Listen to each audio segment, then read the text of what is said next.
All right, welcome back to the Low Stick Podcast. Eric Dettman, I am Jason Retz. We are back after a little bit of a break from the holidays, getting our seasons going. We were out at Boulder, fantastic camp again, put on by Jay this year. Um, Eric, what's one major takeaway you got from Boulder? That's a good question. There's a lot. I thought it was really interesting. There was four different speakers with four completely different training plans, all finding a ton of success. So I think the best takeaway, and I was sitting next to somebody who is newer to the coaching world, who's trying to scribble all these notes. And the thing I try to remind him and try to remind myself is like, there's not one way to get kids to run really, really, really fast. There's so many different ways to go about it. And I think that Boulder was a really good reminder of that of like, you got to buy into what you believe in, you got to figure out what you believe in, and you got to go all in on that. And for me, that was a really big reminder. Yeah, I think that was powerful for me.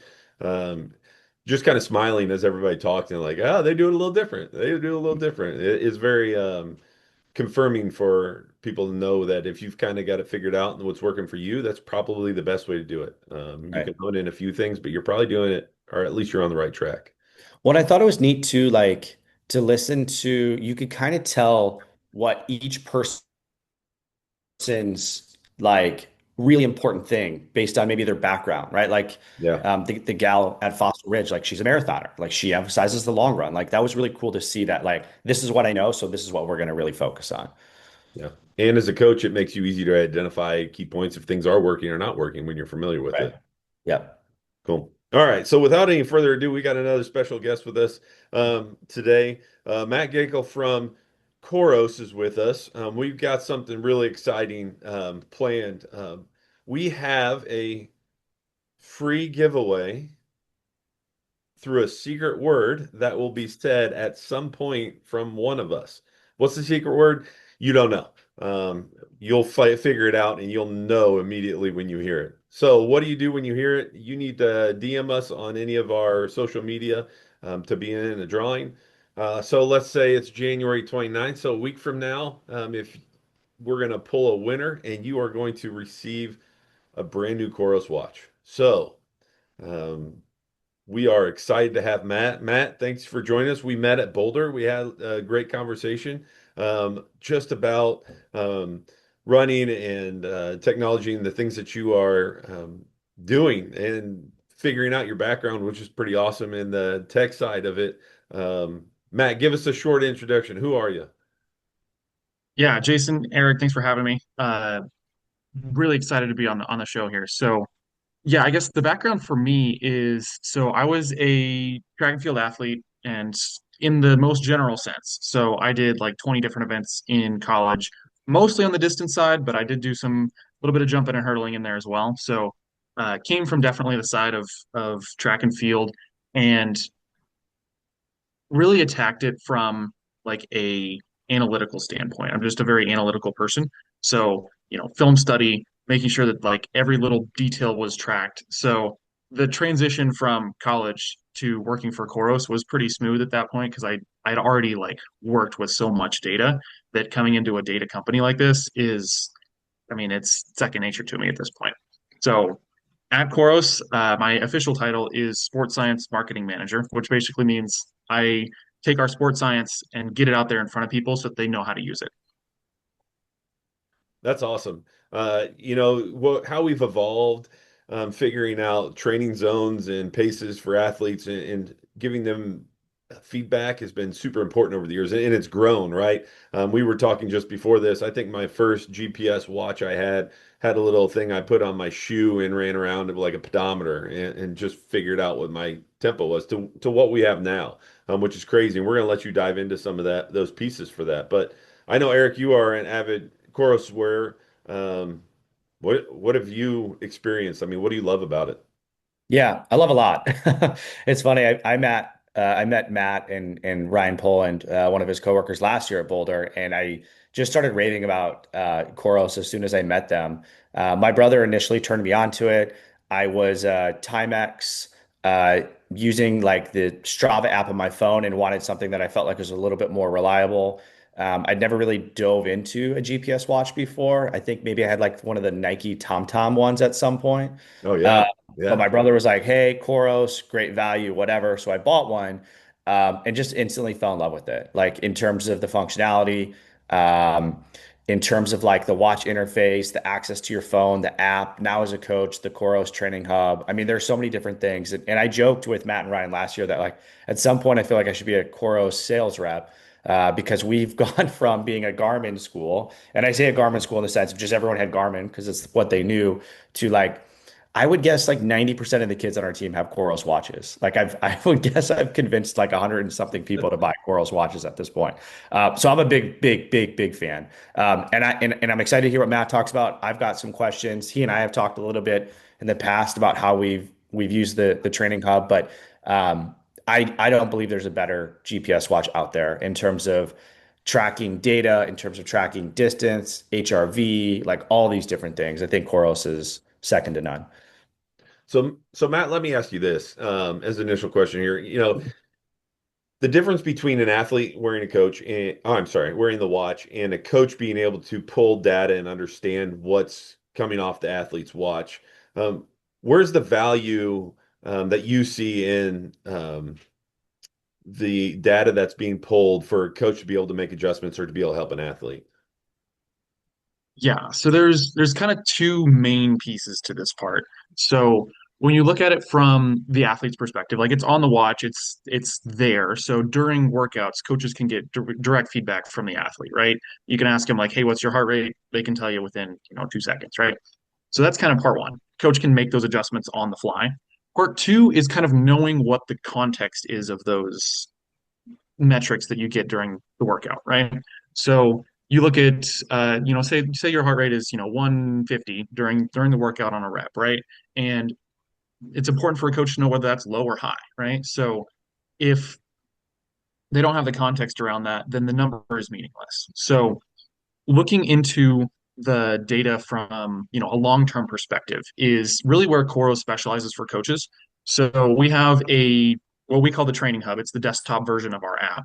And in there you can look at a lot of these long-term stats. So you can go back into each workout, look at, second by second what heart rate was, what pace was, cadence, any of that stuff. And you can kind of build that context. But then Koros takes that a step further and does a lot of long-term calculations. So we have, a a training load metric that goes over the course of like 7 days and then of course of 6 weeks. So you have your short-term and your long-term load. And what it does is it's able to compare those two and say like, hey, this is what we can do. Uh, like this is the type of fatigue that this athlete's under. So you're better, you get a better idea of where that athlete is in the bigger context of a full season or a training cycle instead of just like how things are going in that specific workout. So I guess in a nutshell, that's kind of the Koros coaching target there is to make sure that we get coaches the full body of information on an athlete so that they can make the right decisions for the training. Yeah, with such young athletes, sometimes getting their feedback is not nearly how they feel is important, obviously, but being able to tangibly see that data is super important. Mhm. Well, and Yeah, it's exactly. interesting for me too, like as a coach, so I was talking with one of my top kids um, after a workout yesterday, and naturally that conversation starts with the fact that it's hot dog week in Portland. I don't know if you guys are aware of this, but lots of restaurants around town are selling specialty hot dogs, my favorite week of the year.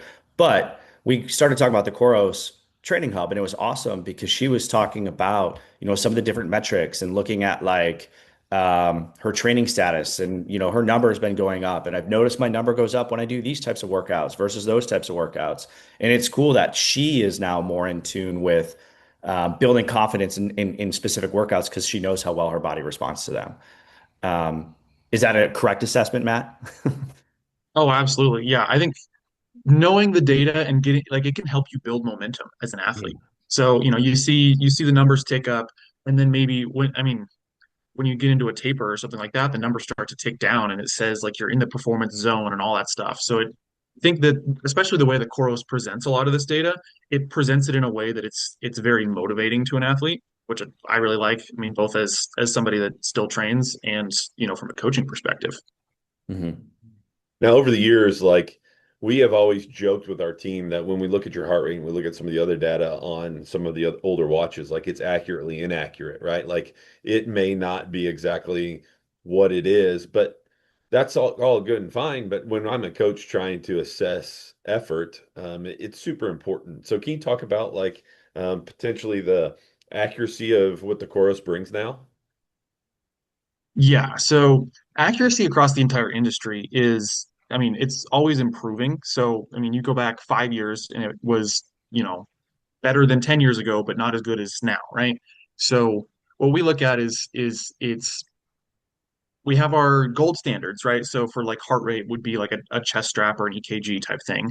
And then for like pace, it would be like an accelerometer or something like that. So we've kind of what happens is, we have our product team that just tests the crap out of this and makes sure that it's as close to the gold standard as possible as the technology allows.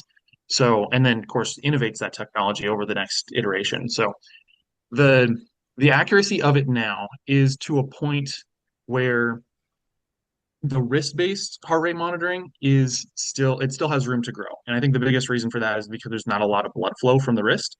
And Right. that's just kind of a limitation of the human body, not necessarily a limitation of the technology. So for COROS, what we did is we put it on the arm and we have a lot more blood flow in the bicep and all of that. So what it does is it gives a little bit better reading. So we get, I want to say it's within like 0.5% or something of what the chest strap would do. And so that's kind of what the gold standard is. So I mean, we're right in there with pretty much what you would get from like medical grade equipment, which Yeah. is really, really nice. Of course, that's in an ideal setting. So there are times when things just don't go right. So, and yeah, you put products through a lot of stress in product testing. And so like for somebody like me who's, doing all of the beta testing and stuff for this type of stuff, yeah, it runs into a lot of issues. And then we work out the kinks, and then by the time it gets to, the public, it's a fully fledged product that actually works for what it's designed to do. So that's kind of what our accuracy testing looks like. We start with, the maximum limitations of the technology, and then we take it through what it actually looks like when an athlete uses it. Man, I remember when I was a kid, I had this very small, or I'm sorry, I had this Polar watch that had a chest strap, and that thing was the most awkward thing to put on and off. I can tell you, having that arm strap, we use Polar heart rate monitors in our PE classes, and it's so easy to get those things on and off, and they're so accurate. That's awesome. So let me ask you this, Matt, because this is a question I get from my kids, or I see with my kids a lot. And I'm curious of your perspective as kind of the brains behind a lot of this stuff is like if we do a workout, they're going to do a warm up, and that's like one run. Though some of them, Jason's child is does this often, and it bothers me. And I've never told him this, but that's okay. But each individual lap or split, whatever it might be, if he's doing 12 by 400, each one is an individual run, and then his cool down is a separate run. Is that the best way to track? Should you just track the whole thing as a whole? Should you track each thing individually? Like if I'm looking for the best data possible as a coach, like what does that look like?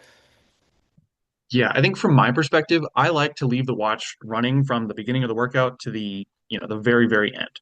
So, even if this is, there might be, a time where I'm changing shoes or a time where there's a longer set break or something like that, I still don't stop the watch, Hmm. mainly because one, that gives you all the heart rate metrics from in between. So you can see what the heart rate is during the recovery sessions and all that stuff. So from a just athlete perspective, I think it's easier to just start the watch and let it run and hit the lap button when you need to. Um, and then from a coaching perspective, there's all of the data benefits to that. So that's what I would do from a both an athlete and a coach's perspective. I think it's easier to just record the entire thing rather than stop it each time. Hmm. So, and then from a I guess Coros perspective, there's the aspect of training load. So training load is basically the time that you accumulate in each zone, and it's not going to accumulate that time if you're not recording the watch. So if you're doing a jog rest or if you're doing or even just resting when your heart rate's still coming back down, you're accumulating that training load, but it's not calculating through the COROS ecosystem because you're not recording it. Got it. That makes sense. So that's going to help. I mean, if you keep it running, it's going to help more accurately track your recovery and your workload instead of starting and stopping on all of them. Is that kind of the basic there? Yeah. Essentially, it's trying to analyze the workout as a whole, and it can't really do that if it's fragmented like that. So, Mhm. but I totally understand that from an athlete's perspective because I used to do that. I think that's a natural progression of just an athlete learning to use a watch.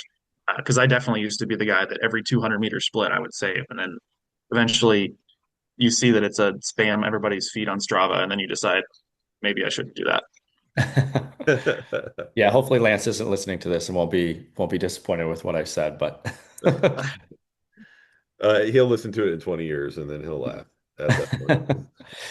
So Matt, thinking back to like when you first started using a GPS watch and now you have all of this access with your COROS watch, like where do you think things have grown the most? Is it just access to data? Is it the way that the watch is able to process data? Like I'm just curious from your perspective what that looks like. Yeah, I think so. When I first started using a GPS watch, I think it was in 2017. So it's only been, 9 years since I've started this. And the progress of that is, I would say, mostly in the elimination of errors. Hmm.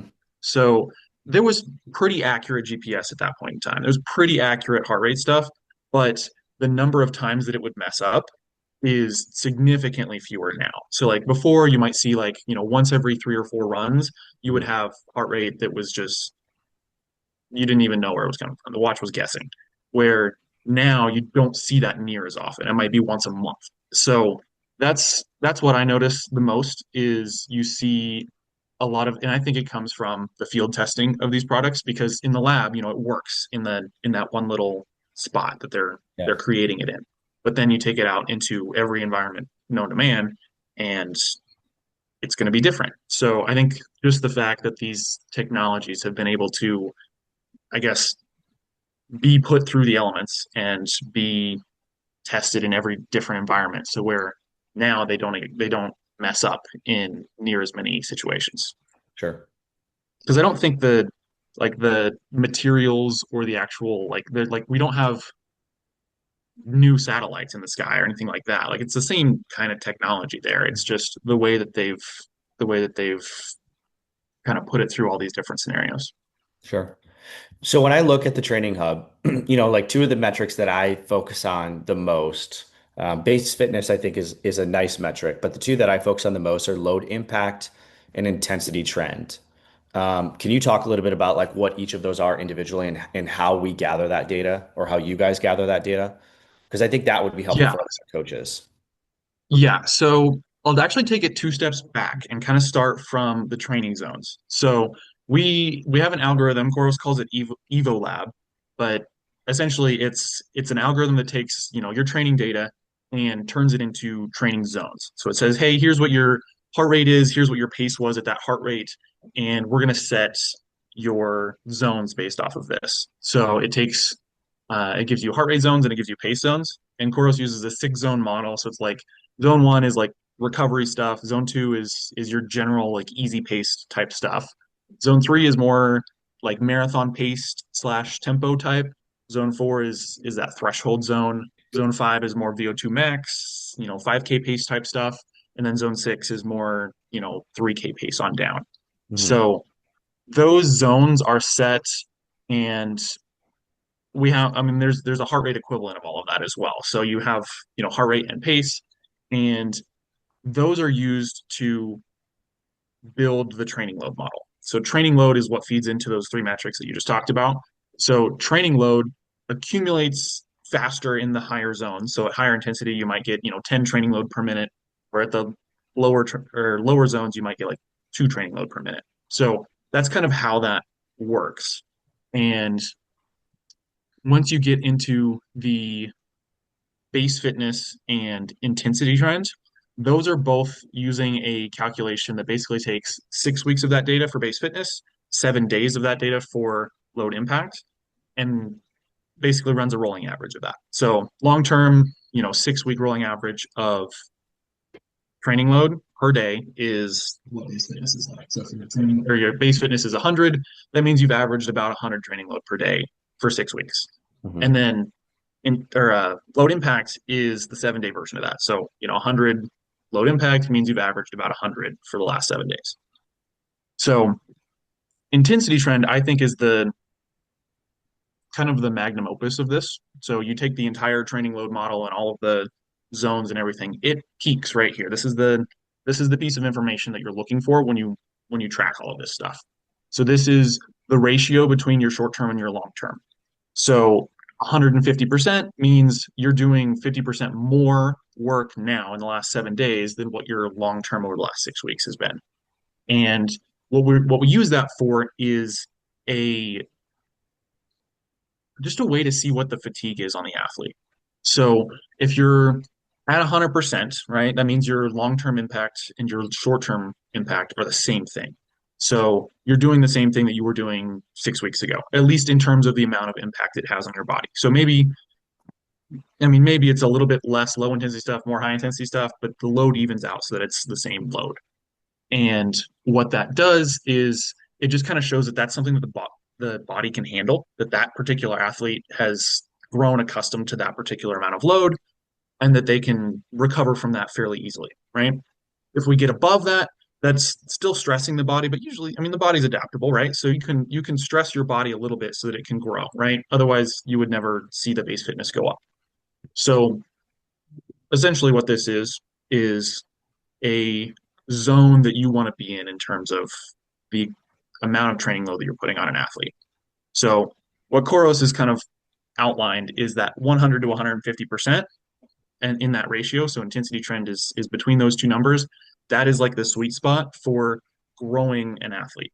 Mhm. You've also got kind of a maintaining zone where it's like this is kind of you're in season, maybe racing a little bit, but not necessarily at your peak yet.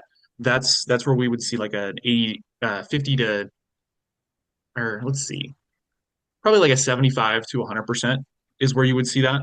And then a 50 to 75 is more in that like peaking zone. You want to drop down so that their athletes showing that they're more recovered than they have been over the course of the last 6 weeks. Mhm. And that's where intensity trend really starts to show for a coach because they can look at that number and say, hey, it's lower than it should be at this time in the season.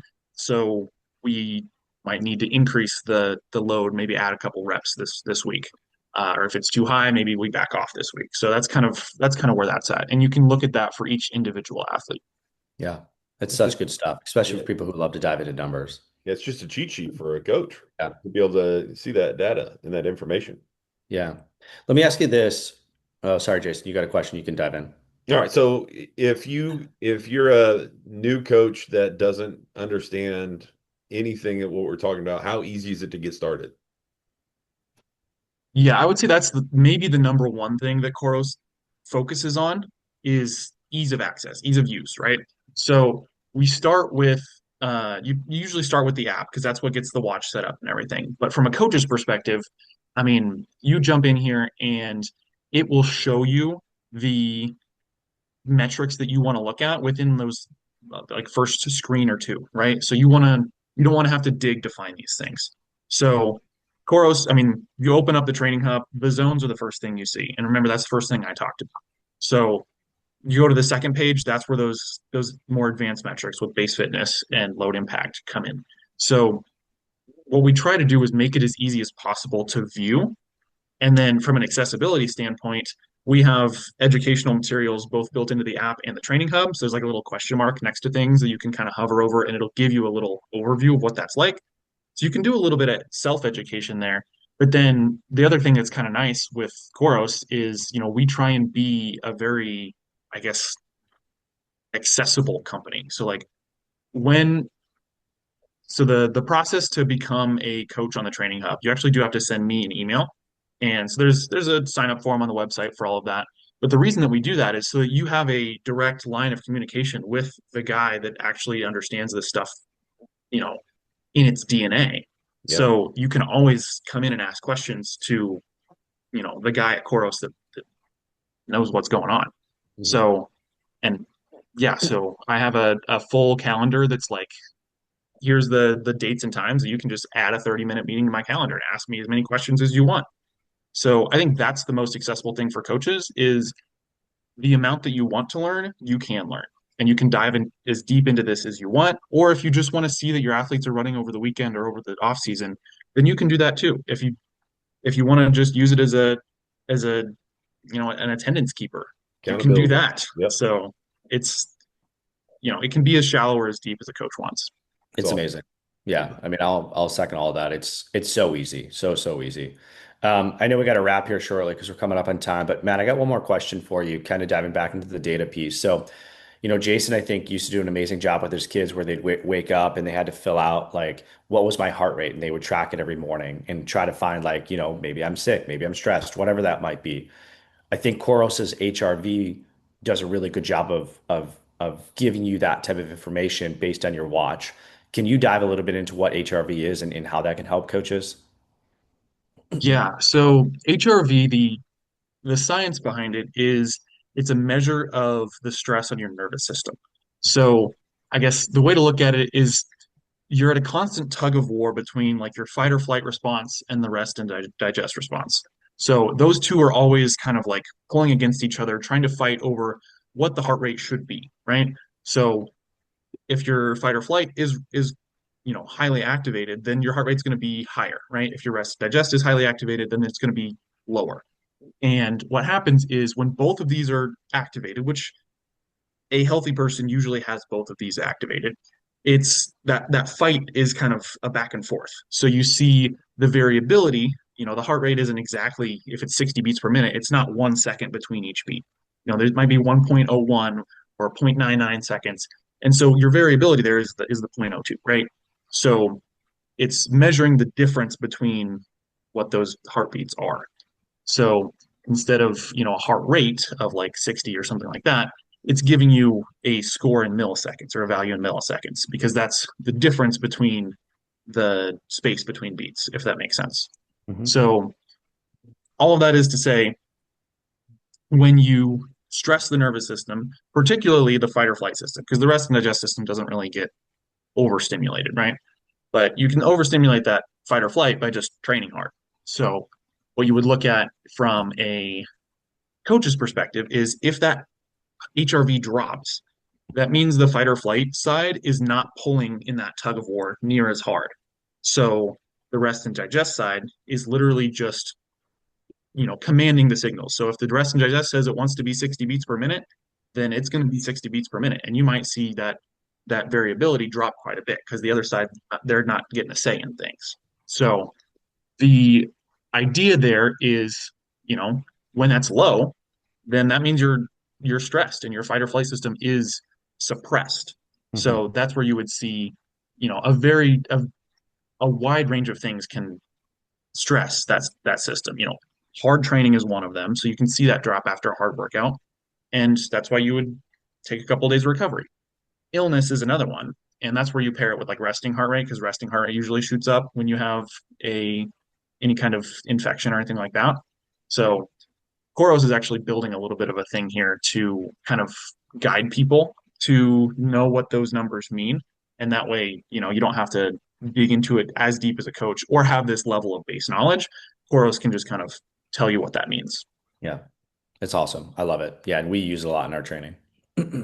That's so great. So moral of the story is if you're not hooked up, we're gonna throw Matt's email in all of this stuff so you can get a hold of him. But just diving in on the data, like if you're a coach that is into those things and you're not doing those things, like there's a way you can do it. And Koros is a easy solution and way to be able to get a lot of that data that you're looking for without necessarily accuracy from the athletes. You can get accuracy from their bodies from what they're recording as they're running and recovering from a day-to-day basis. Yep. So, well, we appreciate you joining us. It's been awesome. I'm excited. I'm just lifting weights now, and I'm not even really running. And like, I'm like, do I need a chorus? You Let's do. let's get me Yes, you do. going The answer is always yes. then. Yes. So, thanks for joining us.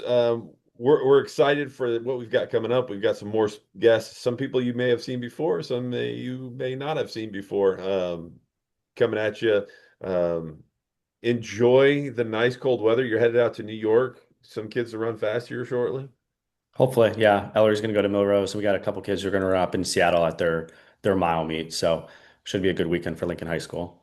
That's exciting. We'll be following results. So until we see you next time, we appreciate you joining us on Low Stick Podcast.